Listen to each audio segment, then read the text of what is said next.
ಇದೇನು ನಿಮ್ಮಪ್ಪ ತಾತ ಮುತ್ತಾತಂದಿರು ಕಟ್ಟಿ ಬೆಳೆಸಿದ ಆಸ್ತಿ ಅಲ್ಲ, ಕನ್ನಡಿಗರ ಆಸ್ತಿ. ಕಪ್ಪ ಕೊಡುವುದಕ್ಕೆ ನೀವೇನು ಕಿತ್ತೂರನ್ನ ಕಟ್ಟಿದವರೇ, ಬೆಳೆಸಿದವರೇ, ಇಲ್ಲ ಕಿತ್ತೂರಿನ ಸುಖ ದುಃಖಗಳಲ್ಲಿ ಭಾಗಿಯಾದವರೇ? ನಿಮಗೇಕೆ ಕೊಡಬೇಕು ಕಪ್ಪ? ವ್ಯಾಪಾರದ ನೆಪದಲ್ಲಿ ಕಡಲಾಚೆಯಿಂದ ಬಂದ ನಿಮಗೆ ನೆಲೆ ಇರಲು ಜಾಗ ಕೊಟ್ಟವರು ನಾವು. ಕೊಟ್ಟ ತಪ್ಪಿಗೆ ಸುಂಕ ಬೇರೆ ಕೊಡಬೇಕೆ? ಶತಮಾನಗಳಿಂದ ಸ್ವಾದಕ್ಕೂ ಕಪ್ಪವನ್ನು ಕೊಡುವುದಿಲ್ಲ.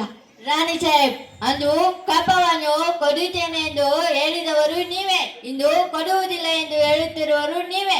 ಇದು ಸರಿಯಲ್ಲ, ನ್ಯಾಯವೂ ಅಲ್ಲ. ಜಾಗಟೆ ಊರಲು ಜಾಗ ಕೊಟ್ಟರೆ ಜಾಗವೇ ತಮ್ಮದೆಂದು ಅಬ್ಬೆ ಹಾಕುವ ಬೊಬ್ಬೆ ಪಾರಿಗಳಲ್ಲವೇ ನೀವು? ರಾಣಿ ಸಾಹೇಬ್, ನಿಮ್ಮ ಮಗ ಶಿವಲಿಂಗ ರುದ್ರಚಜ ಹಾಗೂ ನಾವು ಮಾಡಿಕೊಂಡ ಒಪ್ಪಂದಕ್ಕೆ ಬೆಲೆ ಇಲ್ಲವೇ? ಖಂಡಿತ ಇಲ್ಲ. ಮೋಸದ ಒಪ್ಪಂದಕ್ಕೆ ಕಿತ್ತೂರು ಎಂದು ಮನ್ನಣೆ ಕೊಡುವುದಿಲ್ಲ. ಆಲ್ ರೈಟ್, ಆದರೆ ಅವರು ಚದ ನಂತರ ನೀವು ದದಕೆ ಮಾಡಿಕೊಂಡಿದ್ದೀರಿ. ಲಾಲ್ ದಾಲ್ ಔಚಿ ಕಾಯ್ದೆ ಪ್ರಕಾರ ದದಕೆ ಮಾಡಿಕೊಳ್ಳುವಂತಿಲ್ಲ. ಇದು ನಮ್ಮ ಕಂಪನಿ ಸರ್ಕಾರ ಎಂದು ಒಪ್ಪುವುದಿಲ್ಲ. ಬಾಯಿ ಬಿಗಿ ಬಿಡಿದು ಮಾತನಾಡು ಕಪ್ಪಿಯೇ. ನಮಗೆ ಆಜ್ಞೆ ಮಾಡಲು ಯಾರು ನೀನು? ಇದು ನಮ್ಮ ಜನ್ಮಭೂಮಿ, ಇಲ್ಲಿ ಆಳುವ ಹಕ್ಕು ನಮ್ಮದು. ನಮ್ಮ ನಾಡ ಸಿಂಹಾಸನವನ್ನು ಏರಿಸುವ ದೊರೆಯನ್ನೇ ನೇಮಿಸುವವರು ನಾವು, ನೀವಲ್ಲ.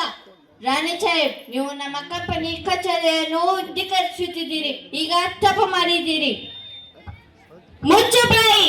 ತಾಯಿಯ ಸ್ಥಾನಕ್ಕೆ ಬಂದು ತಾಯಿಗೆ ಎಚ್ಚರ ನೀಡುವಷ್ಟು ಸೊಕ್ಕೇನ ನಿನಗ? ಇಲ್ಲಿ ಕಟ್ಟಳೆ ಮಾಡುವ ಅಧಿಕಾರ ಇರೋದು ನಮಗ, ನಿಮಗಲ್ಲ. ಏ ರಾಯಣ್ಣ, ನೀನು ಬಾಗಿಲು ಕಾಯುವ ಚಿಪಾಯಿ. ನಾನು ನಿನ್ನೊಂದಿಗೆ ಮಾತನಾಡಲು ಬಂದಿಲ್ಲ. ಸಾಕು ಮಾಡು ನಿನ್ನ ಅವಿವೇಕದ ಮಾತನ್ನು. ನಮ್ಮ ರಾಜ್ಯ ತಾರತಮ್ಯವೆನಿಸಿದ ರಾಜ್ಯ. ತಾಯಿ ಮಕ್ಕಳ ನಡುವೆ ಒಡಕುಂಟು ಮಾಡುವ ನಿನ್ನ ಈ ಕುತಂತ್ರವನ್ನು ಇಲ್ಲಿಗೆ ನಿಲ್ಲಿಸು. ರಾಯಣ್ಣ ಬಾಗಿಲು ಕಾಯುವ ಸಿಪಾಯಿ ಅಲ್ಲ, ನನ್ನ ದತ್ತು ಪುತ್ರ, ಕಿತ್ತೂರ ಕಿಡಿ. ಈ ಆಸ್ಥಾನದಲ್ಲಿ ಮಾತನಾಡುವ ಹಕ್ಕು ಕಿತ್ತೂರಿನ ಸಮಸ್ತ ಪ್ರಜೆಗೂ ಇದೆ. ನಿಮ್ಮಂತೆ ಇಲ್ಲಿ ಜೀತಕ್ಕಾಗಿ ದುಡಿಯುವವರಿಲ್ಲಾರೂ ಇಲ್ಲ, ದೇಶಕ್ಕಾಗಿ ದುಡಿಯುವವರಿದ್ದಾರೆ. ಇದನ್ನರಿತರೆ ನಿಮಗೂ ಕ್ಷೇಮ, ನಿಮ್ಮ ಕಂಪನಿಯವರಿಗೂ ಕ್ಷೇಮ. ರಾಣಿ ಸಾಹೇಬ್, ನೀವು ಚಿಮ್ಮದೊಂದಿಗೆ ಛಲದ ಬರುತ್ತಿದ್ದೀರಿ.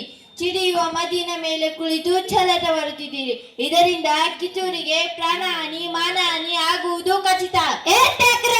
ಕನ್ನಡಿಗರ ಮಾನ ಅಭಿಮಾನ ನಿನ್ನಂತ ಕಚ್ಚೆ ನಾಯಿಗೇನ್ ಗೊತ್ತೈತಿ? ಇದು ಕೆಚ್ಚದ ಕಲೆಗಳ ಬೀಡು ಐತಿ. ಅಂಜಿಕೆ ಎಂಬುದರಿದರ ನಾಡೈತಿ. ಕಿತ್ತೂರು ದೇಶಾಭಿಮಾನ, ಸ್ವಾಭಿಮಾನದ ಗೂಡೈತಿ. ಇಂಥ ನಾಡಗ ನೀನು ಜವಾಬಯ ತೋರಿಸ್ತಿ. ಬದುಕೋ ಆಸೆ ನಿಮಗಿದ್ದಂಗಿಲ್ಲ, ನಿಮ್ಮನ್ನ ಉಳಿಸೋ ಆಸೆ ನಂಗಿಲ್ಲ. ಸಮಾಧಾನ ರಾಯಣ್ಣ, ಸಮಾಧಾನ, ಆವೇಶ ಬೇಡ. ಗುರುದೇವ, ಹೆತ್ತ ತಾಯಿ ಕತ್ತಿಚ್ಕೋಕೆ ಒಳಸಂಚ ನಡೆಸೋ ಇಂಥ ಮಂಗ್ಯ ನನ್ನ ಮಕ್ಕಳು ಮಾತೆ ಹಂಚ್ಕೊಂಡ್ ಕುರಾಕ್ ನಾನೇನ್ ಶಂಡಲ್ರಿ. ಕಿತ್ತೂರು ತಾಯಿ ಚೆನ್ನವನ ಬಂಟದನಿ, ಅಪ್ಪನ ಕಡೆ ತಾಯಿ ಕಾಲ್ ಕೆದ್ರಿ ಜಗಳಕ್ಕೆ ನಿಂತಿರಂತ ಈ ಕೆಂಪು ಕೊತ್ತಿತ್ತಲೆ ಅನ್ನ ಅಡ್ಡ ಕಡ್ದಾಕ್ತೀನಿ. ರಾಯಣ್ಣ, ಶಾಂತಿ ಸಮಾಧಾನ ಕನ್ನಡಿಗರ ಹುಟ್ಟುಗುಣ. ಅದಕ್ಕೆ ನಿನ್ನಿಂದ ಚಿತಿ ಬರುವುದು ಬೇಡ. ರಾಣಿ ಸಾಹೇಬ್, ಇದು ನನಗೆ ಮನಚೋತ ಅವಮಾನವಾಗಿದೆ. ಹೊರಟು ಹೋಗು. ನಾನು ನಿನಗೆ ಜೀವದಾನ ಮಾಡಿದ್ದೇನೆ. ಆಲ್ ರೈಟ್, ಆದರೆ ಇದರ ಪರಿಣಾಮವನ್ನು ನೀವು ಆದಷ್ಟು ಬೇಗ ಅನುಭವಿಸುವಿರಿ.